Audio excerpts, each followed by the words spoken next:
The cowboy waited for his mail-order bride, but an armed outlaw woman took her place. Let me tell you, in the Arizona Territory, July of 1887, the sun didn't just shine. It burned. It baked the dust into a fine red powder that got into your clothes, your food, your soul.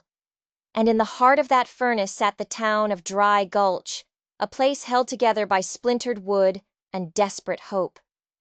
Sheriff Daniel Clay stood on the train platform, the heat shimmering off the tracks.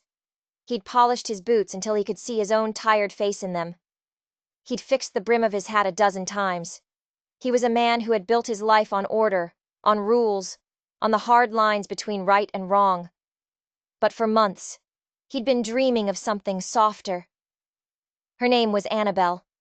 Her letters, sent from a green world back east he could barely imagine, smelled of lavender and ink.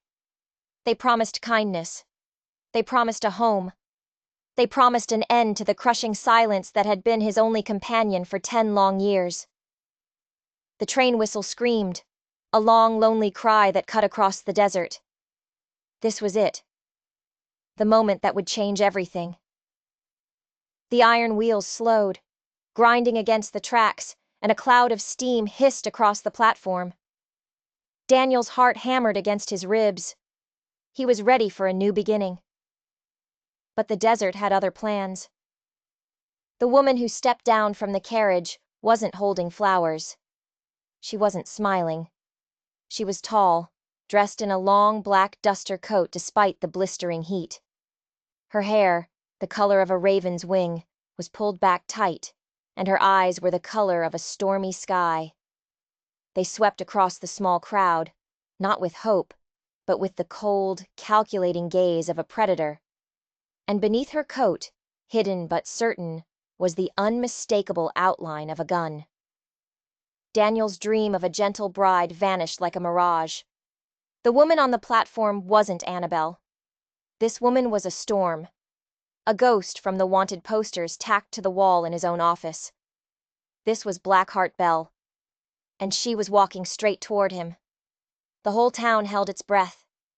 The dusty street, the leaning saloons, the weary faces of the townsfolk, everything seemed to freeze. Blackheart Belle. Her name was a legend, a campfire story told in whispers. A story written in stolen gold and spilled blood. And she was supposed to be 100 miles away, hunted by marshals in the canyons near the border. But here she was, walking across the platform as if she owned it. Daniel's hand went to his gun, not out of thought, but out of pure instinct. This was his job. This was the line he had sworn to hold. A wanted outlaw had just walked into his town. There was no choice to make. She stopped just a few feet from him, close enough for him to see the faint, silvery scars that traced the line of her jaw, close enough for him to see that the storm in her eyes held something more than just fury. It held a deep, unbearable pain. "Sheriff Daniel Clay?" she asked. Her voice was lower than he expected, and it was rough, like stones grinding together. He nodded, his throat suddenly dry as dust. "That's me." "I believe you were expecting someone," she said. She reached into her coat. For a heart-stopping second, Daniel thought she was drawing on him. The crowd gasped, a collective intake of breath. But her hand didn't come out with a gun. It came out with a small lavender-scented letter. His letter. The one he'd sent to Annabelle. "She won't be coming," the outlaw said, her voice flat. "I took her place." The world tilted on its axis. Took her place? What did that mean? Had she robbed her, kidnapped her, killed her? Daniel's mind raced, a whirlwind of terrible possibilities. He was the law. He had to act. But then he saw it. A single tear, tracing a clean path through the dust on her cheek. It was a crack in the stone, a glimpse of the woman beneath the legend. "Why?" he managed to ask, the word barely a whisper. Blackheart Belle looked past him, her gaze fixed on the steeple of the town church, on the grand house that sat on the hill overlooking everything. A house owned by one man. The man who had built Dry Gulch from nothing. The man everyone respected, everyone feared. Silas Blackwood. "Because the woman you were supposed to marry was a lie," Belle said, her voice trembling with a rage that seemed to burn the very air between them. "And I came here to kill the man who invented her." Her words were a confession and a death sentence, all wrapped in one. She was an outlaw, a killer, standing in the middle of his town, confessing her intent to murder its most powerful citizen. His duty was clear. He had to arrest her. He had to lock her in the jail cell that waited just 100 yards away. But the tear on her cheek had changed everything. The raw pain in her eyes held him captive. He wasn't just a sheriff anymore. He was a man who had known a loneliness so deep it felt like a physical wound. And he recognized the same wound in her. So he made a choice. A choice that would tear his life apart. A choice that would make him a traitor in the eyes of the law he had sworn to uphold. "Not here," he said, his voice a low command. He took her arm. It was a shocking, impossible gesture. The sheriff of Dry Gulch, taking the arm of a wanted outlaw, not in handcuffs, but as an escort. "Come with me." He didn't lead her to the jail. He led her toward his own small, quiet house at the edge of town. The crowd parted before them, their faces a mixture of confusion, fear, and utter disbelief. He was breaking every rule he had ever lived by. He was sheltering a fugitive. He was choosing a stranger's pain over his sworn duty. And as they walked, the whispers followed them like ghosts. Daniel knew, with a certainty that chilled him to the bone, that he had just invited a storm into his home. A storm that would either cleanse Dry Gulch with the truth or burn it to the ground. Daniel's cabin was a place of silence and order. A single room, a stone hearth, a bed neatly made. It was the home of a man who had long ago given up on anything more than survival. Blackheart Belle stood in the center of the room, her black duster coat making her seem like a shadow that had taken on human form. She didn't look at the sparse furniture.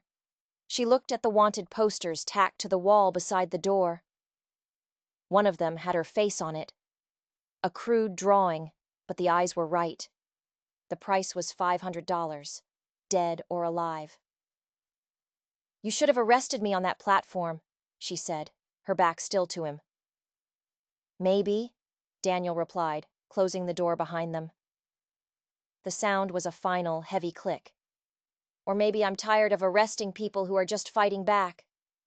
She turned then, her eyes narrowed with suspicion.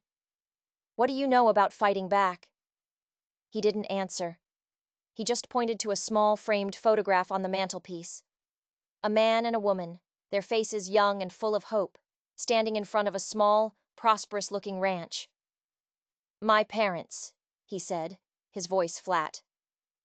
"They owned the best grazing land in this county. Until Silas Blackwood arrived with a deed signed by a judge in another territory. A deed that said the land was his." He paused, the old anger a bitter taste in his mouth.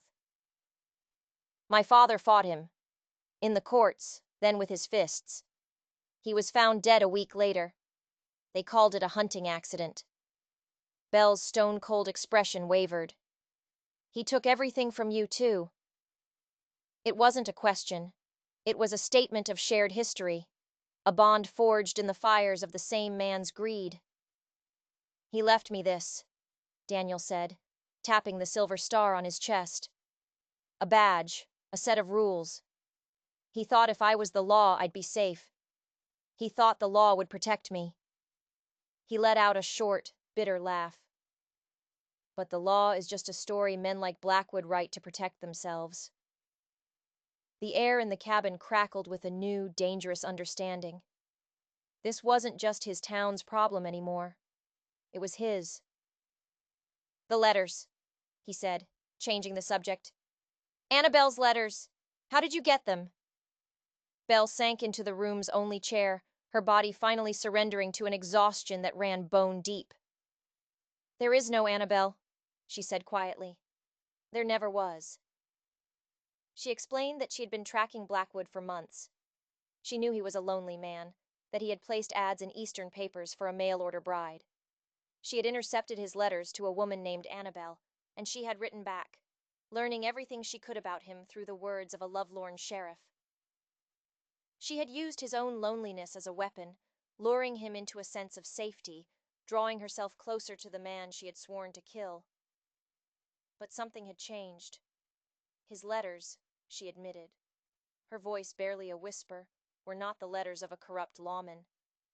They were the letters of a good man, a man drowning in a silence she knew all too well. "I came here to use you," she confessed, her eyes fixed on the floor. "To get close to Blackwood.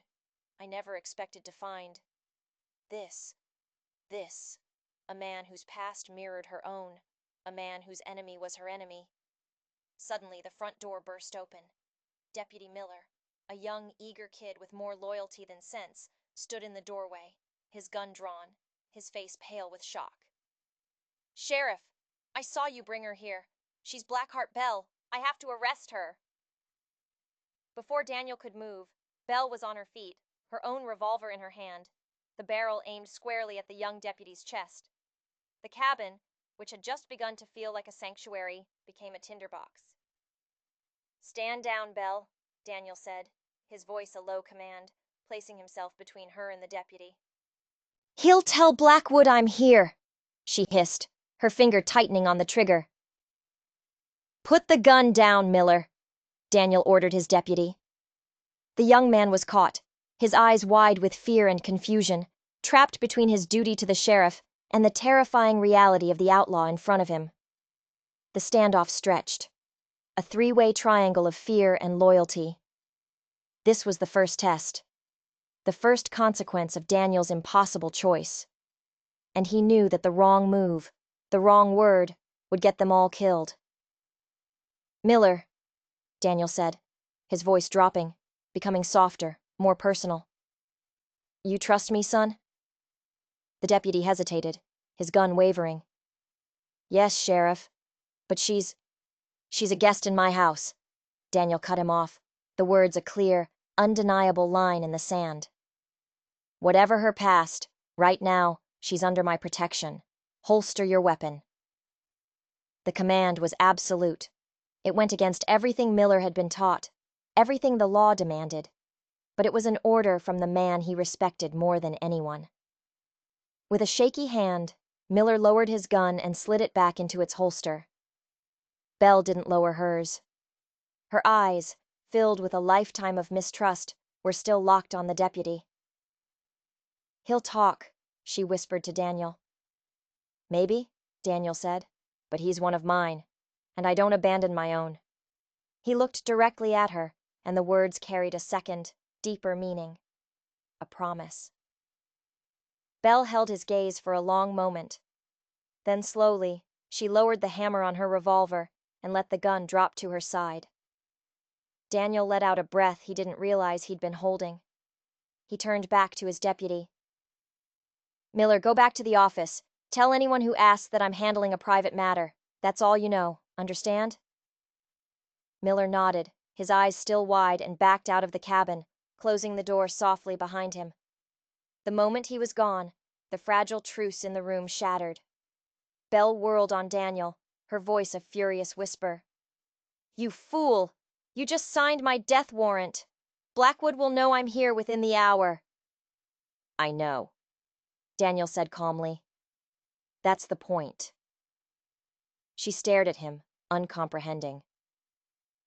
"Blackwood's been hiding in plain sight for 20 years, Daniel explained. "He's untouchable because no one has ever dared to challenge him openly. He thinks he controls this town, controls the law, controls everything. He feels safe." Daniel's eyes hardened. "Tonight, we take that safety away from him.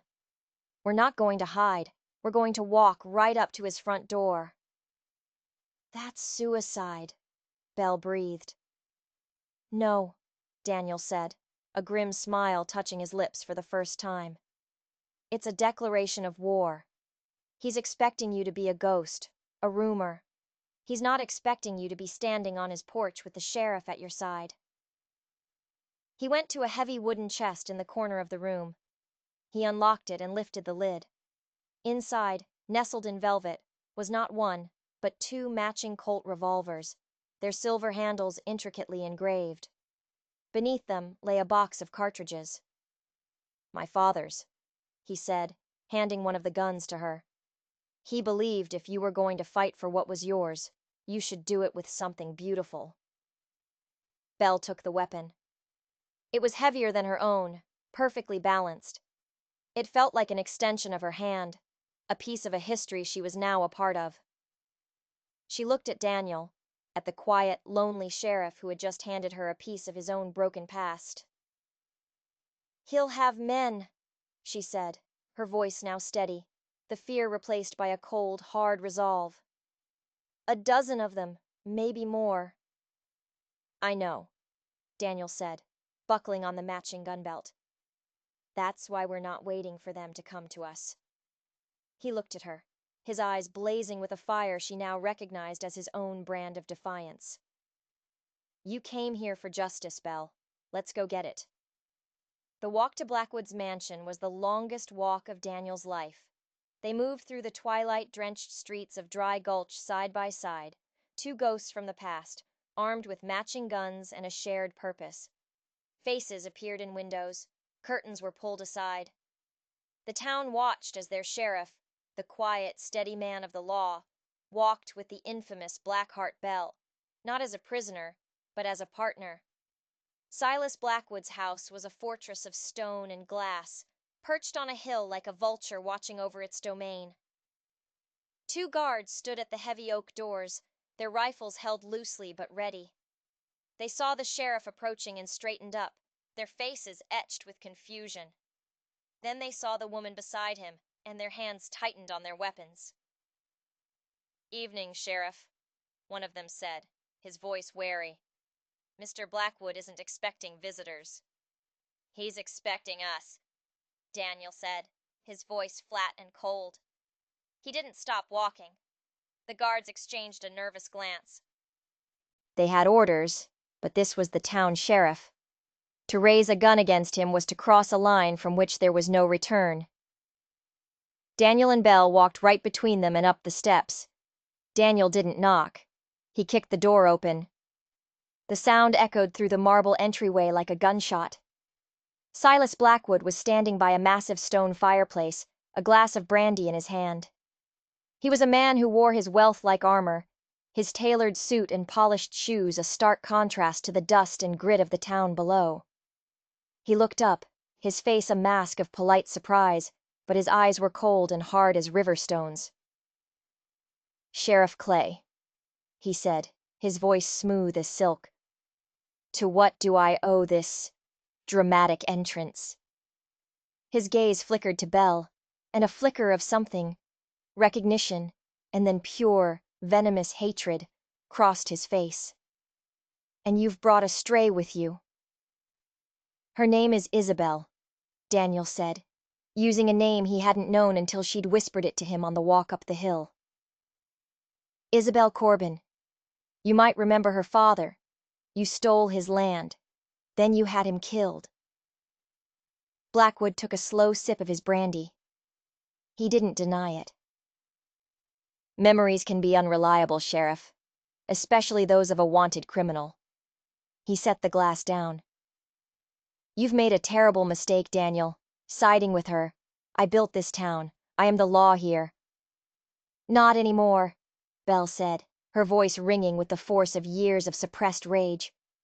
She took a step forward, her hand dropping to the silver-handled Colt at her hip. Suddenly, the room was filled with the sound of clicking hammers. At least 10 of Blackwood's men had appeared from the adjoining rooms, from the shadows of the grand staircase, their rifles and shotguns all aimed at Daniel and Belle. They were surrounded. Trapped. Blackwood smiled, a cold, triumphant curl of his lips. "As I said, a terrible mistake." He looked at Belle. "You should have stayed a ghost. Now, you'll just be a corpse." He gave a slight nod to his men. The world seemed to slow down. Daniel saw the fingers tightening on triggers, the hungry looks in the eyes of the hired guns. It was over. A noble, foolish, suicidal gesture. And then, a new sound shattered the tense silence. Not a gunshot. A voice. "I wouldn't do that if I were you, Mr. Blackwood." Everyone turned. Standing in the shattered doorway, his own gun leveled and steady, was Deputy Miller. And he wasn't alone. Behind him, crowding the porch, were at least 20 men from the town. Farmers, ranchers, shopkeepers. Men who had been squeezed by Blackwood's bank. Men who had lost land to his crooked deals. Men who had watched Daniel Clay be a fair and honest lawman for 10 years. They were armed with hunting rifles, shotguns, even a few old pistols. They weren't an army. They were just decent men who had finally had enough. "What is the meaning of this?" Blackwood sputtered, his composure finally cracking. Miller took a step into the room, his eyes fixed on his sheriff. "The meaning, sir, is that Sheriff Clay doesn't stand alone." He looked at Daniel, and in his eyes was a fierce, unwavering loyalty. "You said you don't abandon your own, Sheriff. Well, neither do we." Blackwood stared at the sea of determined faces, at the barrels of a dozen guns now aimed at his men, and he knew. The story he had so carefully written for 30 years, the story of his power, his control, was over. The law hadn't beaten him. The people had. The fight, when it came, was short and brutal. But it wasn't a slaughter. It was a reckoning. When the gun smoke cleared, Silas Blackwood was in handcuffs, his empire of fear and greed in ashes. Daniel and Belle stood on the porch of the great house, watching the sun rise over a town that was, for the first time in a generation, truly free. The silence between them was no longer filled with pain or suspicion. It was filled with a quiet, fragile hope. "What now?" she asked, her voice soft. Daniel looked at her, at the woman who had arrived as an outlaw and had become a liberator. He saw the scars, the exhaustion, and the fierce, beautiful light that refused to be extinguished. "Now," he said, taking her hand, "we build something new." Their story didn't begin with lavender-scented letters and gentle promises. It began with gunpowder and betrayal. It was a love story born in the heart of a storm, a partnership forged between a lawman who chose his conscience over his badge and an outlaw who chose hope over revenge. They were two broken people who, together, had made their town, and each other, whole again. If you believe that justice is worth fighting for, and that even the most broken souls can find their way back to the light, make sure you hit that subscribe button. We've got another story coming tomorrow that you won't want to miss.